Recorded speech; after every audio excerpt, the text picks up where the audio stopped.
Hello everyone and welcome back guys to Season 3, Round 3 of the F1 2019 HAAS Road to Glory career mode. But today we're here for the Chinese Grand Prix, and a bit of an apology coming into this one. You know, the series has been very quiet over the last few weeks. I'll be honest, I've sort of got other stuff going on. I'm moving jobs and things like that, so apologies for the lack of content on the channel, but obviously a lot of other, probably more important things have been taking up my time in the recent weeks. But it feels good to be back once again for the HAAS Road to Glory career mode. In the perfect world, I'd love to try and get this series up sort of 2-3 times a week, but we will wait and see. But we head into round 3 then of the season for the Chinese Grand Prix, and this track has been a bit weird for us in a sense of just how consistent it's been over the course of this series so far. Season 1, we got a 6th place, and Season 2, we got a 6th place here at the Chinese Grand Prix. And considering obviously Season 1, only the 3rd round of the championship, you'd expect obviously Ferraris, Mercedes, Red Bulls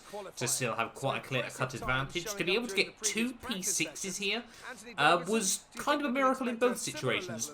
Season 1, not so surprising. Season 2, very surprising at the end of the day. Considering, you know, at that point we had one of the worst cars on the grid. It was really just the only sort of other miracle race we had that season, apart from that really weird spell just after the summer break as well. But yeah, really excited to be jumping back in though to this career mode. We're still making good progress with the HAAS car at the moment, and yeah, really excited to continue jumping into it over the course of F1 2019. Some exciting new stuff coming to the channel as well over the coming days and weeks. We've got the Schumacher career mode, we'll be returning tomorrow when this video comes out as well, and then also next week we have got some grid footage coming as well. So yeah, really excited for that on the channel. But let's not get too far ahead of ourselves. Let's focus then on the Chinese Grand Prix. And you can see coming through to the end of my first run in Q1 here. 1 minute 31.3, but that was done on a set of the medium compound tyres there. And always at the moment, I see no point in not trying it. We go for sort of our warm-up lap on a set of these,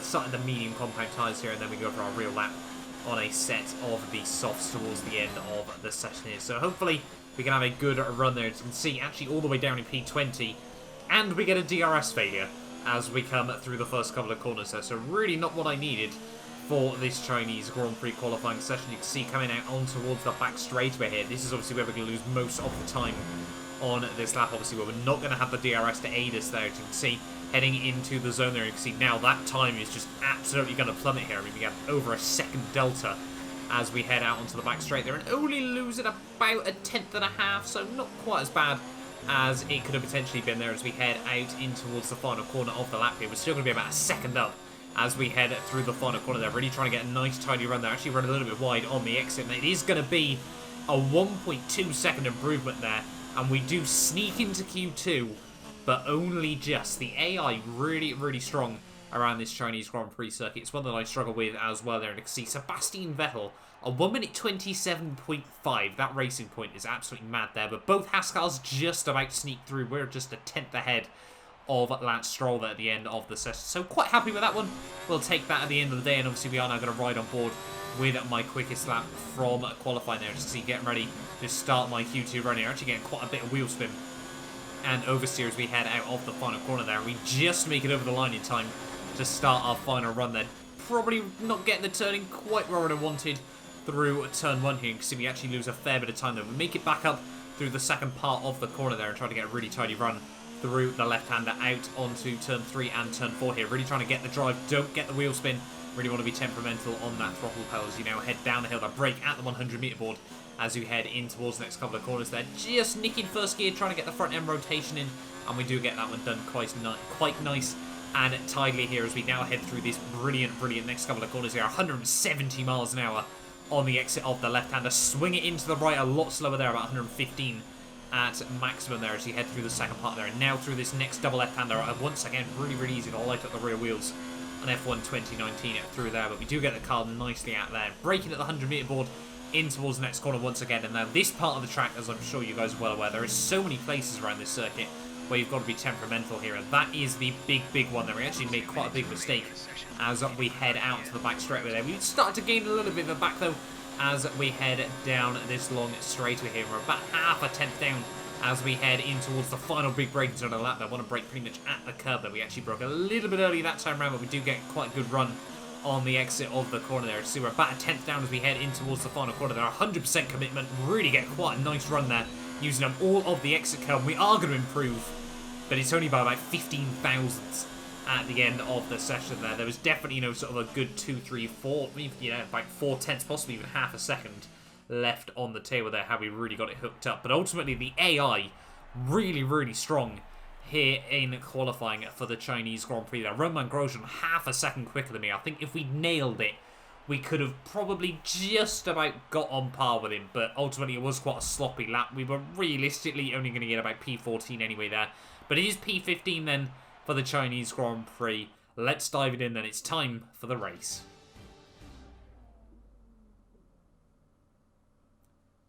So here we are then, ready for the Chinese Grand Prix, round 3 of the season, and it's certainly been an interesting opening couple of rounds to this World Championship. You know, Australia was quite a solid race, Bahrain was just that bit better as well on what was really the ideal strategy, but was technically the alternate strategy in that Grand Prix. And if the pass is anything to go by, China, it should be a fairly straightforward 6th place here, but whether I don't think we're going to see something like that in Season 3 here. This HAAS car, this isn't a track that really suits this thing. You know, this HAAS car is very, very loose on the rears and everything like that. And China is such a tyre-intensive circuit. You know, it really, really does take so much out of the tyres. You know, a lot of traction zones, especially still in corners, which, yeah, really does wear all of the tyres here. You can see, having a look at the Drivers' World Championship, though, Sebastian Vettel leads the way ahead of Lucas Weber at the top of the championship. Racing Point on top as well. They're ahead of Red Bull, who both seem to have had a really, really big resurgence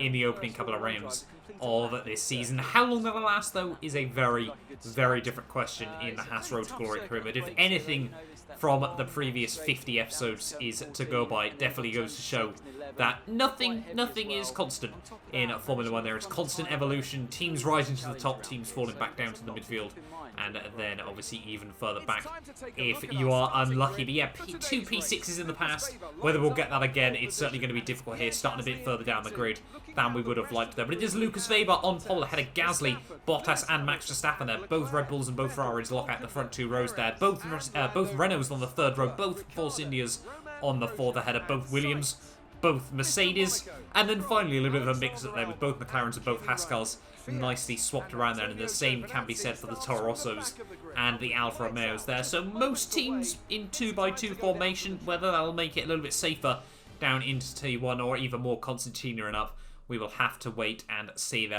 But we won't be one of those people side by side with our teammate. No, we'll most likely be looking at a gearbox of Roman Grosjean as we head in towards the first couple of corners there. And the first time this season, I personally haven't started P13 on the grid there, but it is still reserved for the HAAS cars every single race so far this season. That'll certainly be a bit more impressive if we, you know, get the next few rounds in. But anyway, the 5 lights are coming on then for the Chinese Grand Prix, and it's lights out and away we go then. Actually off to, again, just like pretends to be shocked. A decent first initial getaway and then a lot of wheel spin as we head down in towards T1. We've got Lance Stroll on the inside there. We're actually going to try and be a bit brave around the outside there. We're actually going to be able to get around the outside of quite a few cars.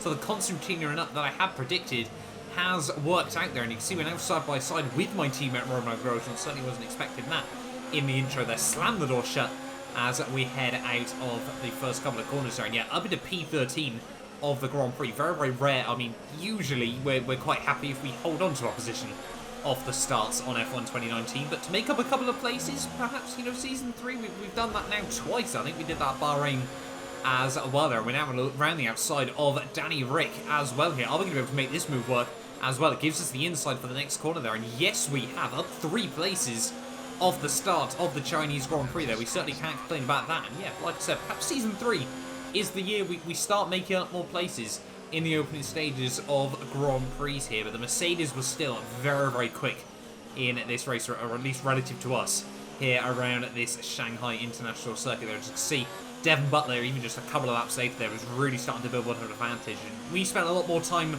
looking in the mirrors in the early stage of this Grand Prix. Danny Rick, although he wasn't happy about losing the place on the opening lap, he certainly wasn't wasting any time in trying to get it back there. And you can see that Mercedes with the DRS very, very even with the HAAS as we head down the back straightaway here. You can see side by side in towards the brake zone. Then we're going to try and use the curbs on the exit to our advantage there. And we are still side by side as we head in towards the final couple of corners there. Danny Rick tries to hold it, and yeah, nowhere he could go through the final couple of corners there. We do hold on to P12 of the Grand Prix for now here, but I don't know what it was around this Chinese Grand Prix. Just a lack of, well, I don't know, game time recently, anything like that. I was really, really struggling there. As you can see, make a big, big mistake, just completely miss our braking point as we head in towards the very, very twisty little chicane section of the lap there. And that's going to, bring Danny Rick right back to the rear of us once again here. And yeah, I don't know what it was about, just obviously when I recorded this, I just couldn't seem to get my head in the game. I don't know what it was. It was really, really annoying. Just really sort of lacked sort of getting the eye in everything like that there. And yeah, unfortunately for me, it was really costing us at the moment there, as you can see, heading down in towards the final couple of corners of lap 4, though we do still hold on ahead of Danny Rick here, but there is still a long, long way to go in this Grand Prix here. And you can see, heading down in towards turn 1 there, he's got a tremendous run. He almost thinks about having a look up the inside through the first couple of corners there, but thinks better of it this time around there. And you can see still this snail section so difficult in this HAAS car. It just naturally wants to, I don't know what it is, it wants to understeer at the front, oversteer at the rear. It's still really, really difficult on its tyres here, and it seems honestly to be like what HAAS complain about in real life, in all honesty there, as we make another small mistake as we head down in towards the heaven there. Danny Rick up the inside, he's certainly not going to take 2 chances at that one. He's going to pounce as soon as the opportunity opens up for him there. Round the outside he goes, perhaps. Yes, he does. 110% commitment and bravery from Danny Rick there. And yeah, up now into P12 of the Grand Prix here. And I'll be honest, I just don't think this HAAS car's got the pace to match the Mercedes this weekend. We really, there's actually a huge snap of oversteer. And that's going to be a pirouette as well to add to, well, to add insult to injury there. Completely spinning the car around there, just couldn't get it straightened back up in time. And to be honest, we probably didn't lose as much time there as we might have had we tried to correct it and gone the other way. Honestly happy that we just didn't end up putting the car in the wall there. But yeah, something was definitely wrong with us this evening trying to do this race. Just nothing, no consistency, no momentum, and now you can see we're all the way back down to P16 here, and actually under a lot of pressure from Kimi Räikkönen as well here, trying to brake nice and tidily in towards the final couple of corners of the lap here, trying to get the last of the grass off the car there. And yeah, we do hold on to P16 of the race for now here. Again, now we need to try and get back up towards the rear of my teammate once again here. The pit stop window starting to take effect now as well. You can see Nico Hulkenberg actually now back down into P14. He's going to have a lot of traffic to try and navigate through over the next couple of laps here. Perhaps Racing Point hadn't quite timed for that pit stop as well as they should have here, but we have got the slipstream, we have got the DRS on my teammate as well here. 217, 218 miles an hour as we head down in towards the braking zone there, and it's actually a bit of McLaren civil war up the road there as well. Sainz and Stroll side by side as we head in towards the final couple of corners of lap 8 here. Are we going to be able to do anything on my teammate Roman Grosjean? And his teammate battles all up and down the field, and I'm sure that's probably what you're expecting based on the starting grid here. We're going to make him another couple of places as another couple of cars dive into the pit stops there, and Grosjean is just going to brake that a little bit earlier than I was expecting. They were going to nick the rear wing of my teammate there. Luckily, no damage for either of us there, but that means we're going to have to use the escape road through turn 1 there. Actually pick up a warning for track limits there, and that's just another small mistake that we didn't need to make, and we're still, only, what, less than 10 laps in to this Grand Prix here. I don't know what it was. Just the car wasn't working in the way I wanted it to, and yeah, it was really difficult at this stage of the day there. Bottas gets up the inside there now in the Ferrari. Sergio Perez in the Williams as well. I'm sure he's going to try and get past as soon as possible. At end of lap 9 though, that's an engine go up in a big way, and it is my teammate Roman Grosjean there. That is not what HAAS wanted to see this weekend there. We're struggling for pace, we're struggling for performance, we're struggling for rhythm, and now we're struggling for reliability as well here. It is really just been a day to forget there. Sergio Perez slides up the inside through the first couple of corners as well here, and yeah, this is just really just going from bad to worse to even worse and further on down. I don't know how much further we can dip in this Grand Prix here at the moment, but yeah, really struggling in the early stages of this race here. But we've seen it in the past still from this HAAS car. We struggle in the opening laps and then really starting to get back into a rhythm later on there. Lando Norris now up the inside of Lance Stroll.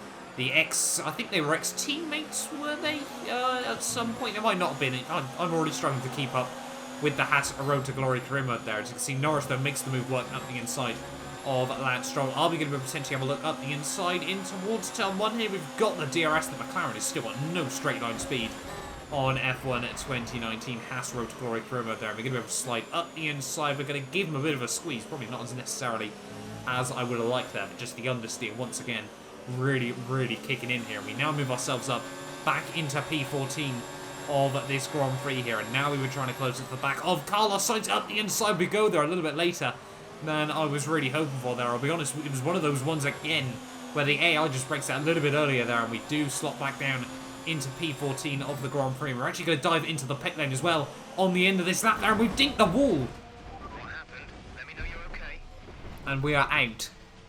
That was one of the weirdest crashes I think I've ever had on F1 2019. Let's just have a look at that one once again on the replays here. That seemed really, really odd as we head down in towards the pit lane here, trying to get the car slowed down. We actually locked the front outside wheel there and just never even scrubbed off enough speed down into the pit lane there. That is an embarrassing way to end our Chinese Grand Prix there, and a double retirement for the HAAS team. Now, I cannot believe that. In episode 50 as well, I wanted a special race at the end of the day, but it clearly just wasn't our day, simply put, at the end there. And yeah, gutting end to, well, just a really, really disappointing day. Back to the drawing board, I think, for HAAS this weekend there. And yeah, really not a day to remember. And yeah, certainly one to forget. Red Bull pulling out all the stops today. What a great win. Talk to me, Ant. What was it that set them apart from the competition today? Well, I honestly feel it was down to the driver and car today. I mean, we can talk driver skill all day, but if you don't have a solid team to back that, you're never going to get anywhere. When you hit that sweet spot of having both an excellent driver and an incredible car, that's when you see results like those we witnessed today. Red Bull put up an outstanding fight for the front position today, and it's great to see it paid off for them.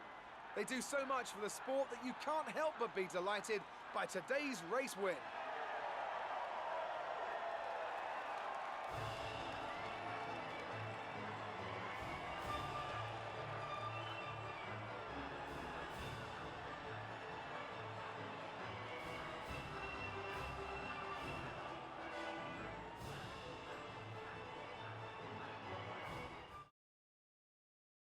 Let's see how the driver standings have changed. Max Verstappen's excellent result today sees him take over as leader of the Drivers' Championship. After an incredible day of racing, who was your driver of the day, Ant? Max Verstappen seemed to just effortlessly weave through the other drivers today without a care in the world. He was definitely my driver of choice. Let's move on to the constructors. Red Bull take over as championship leaders. Another team that excelled today was Williams, who make further progress up the table. Well, Ant, an end to another fantastic weekend of racing. Thanks to everyone who joined us, and we'll see you for the next one. So having a look then at the final race results, it was a Red Bull 1-2 at the end of the day. Max Verstappen and Pierre Gasly, it looked like a lineup that was forming a strong bond back in Season 1 and Season 3. With that car under them as well, they are looking unstoppable at the moment there. Lewis Hamilton in P3 ahead of Sebastian Vettel, Charles Leclerc and Lucas Weber there, with Nico Hulkenberg, Bottas, Sergio Perez and Devon Butler picking up another point for Mercedes as well there. But Lando Norris, Danny Rick, Sainz, Stroll, Albon, Raikkonen, Giovinazzi and Kvyat all not scoring points there at the end of the day, as well as the only two retirements were from the HAAS cars. What a disappointing end to a disappointing weekend at the end of the day. The qualifying pace, as always, seemed to be there, and just in the race we had absolutely nothing to give at the end of the day there. And yeah, really gutted with that one in the end. You can see Verstappen, though, reclaims the lead of the Drivers' World Championship, just 1 point ahead of Sebastian Vettel there. Pierre Gasly up into third as well, jumping Lucas Weber there. So Red Bull look to be back. Racing Point are still definitely there. Ferrari is still definitely there. We're waiting to see some better form from Renault as well, because with that driver lineup and that theoretical car performance, they look like ones that could really be unstoppable if they get their act together as well. Hamilton, though, jumps Charles Leclerc in that little team battle. Sergio Perez jumps myself back up into P11 of the Drivers' World Championship as well there. And then we've obviously got everyone behind us still on 0 points there. Ricciardo, Sainz, Grosjean, Stroll, Albon, Raikkonen, Giovinazzi and Kvyat there. And in terms of the Constructors' Championship, Red Bull reclaim the top spot as well there. Williams jump Mercedes back up into P5 as well. But yeah, certainly not a race to remember. I will hopefully be back Monday with next round, where we head to Baku.